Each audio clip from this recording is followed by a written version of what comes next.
Hello साथीहरू, मलाई कस्तो निद्रा लागेको छ किनभने मैले रातभरि काम गरेँ, दिनभरि बजार डुले अनि खाना पनि त्यस्तो धेरै केही खाएको छैन। आज म के खान लाग्दैछु, यहाँ मसँग के छ, वाउ, यो चाहिँ तकबोगी। यो चाहिँ तकबोगी हो, कोरियाको फेमस खानेकुरा। अनि त्यसपछि मसँग छ रसियाको सामोसा।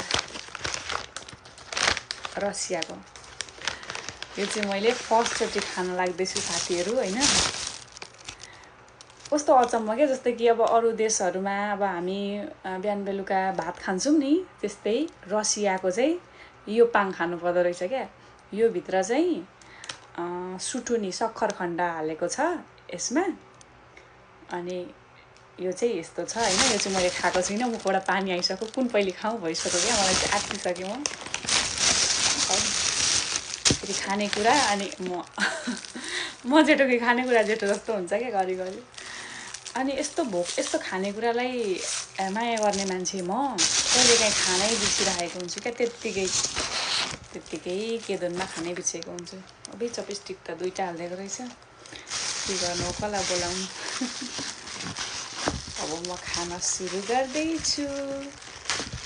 कस्तो होला त, तकबोगी त खाएकै हो, त्यो चाहिँ कस्तो होला।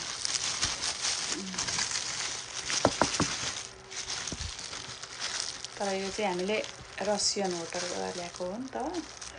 मलाई चाहिँ यो चाहिँ मैले किनेको होइन है साथीहरू। फेरि म चाहिँ फेरि यस्तो किनेर खानै सक्दिनँ। म एकदम धेरै कन्जुस छु, कसरी भनौँ, होइन। अब कन्जुस मान्छेले त सम्पत्ति पनि धेरै जोड्नु पर्ने हो, जोगाउनु पर्ने हो। अहिलेसम्म केही पनि जोगाउन सकिनँ, यस्तै भएँ। अब गइराख्छु ल साथीहरू। अडिँदैन नि त हौ। ल ल ल, होइन, म त खानै नजान्ने जस्तो भयो त हौ। बाफ्रे, घोचेर भए नि खाएँ ल।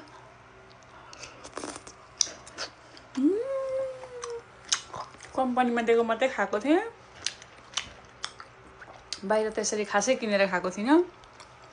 एकदम मिठो। मलाई चाहिँ मसँग काम गर्ने छिवन नानीले दिनुभएको हो, मलाई धेरै धेरै धन्यवाद।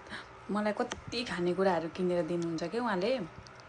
अनि के भन्नुहुन्छ, हिमा नतालियो इराके मारेछ, त्यसरी भन्नुहुन्छ क्या मलाई चाहिँ। तिमी चाहिँ मेरो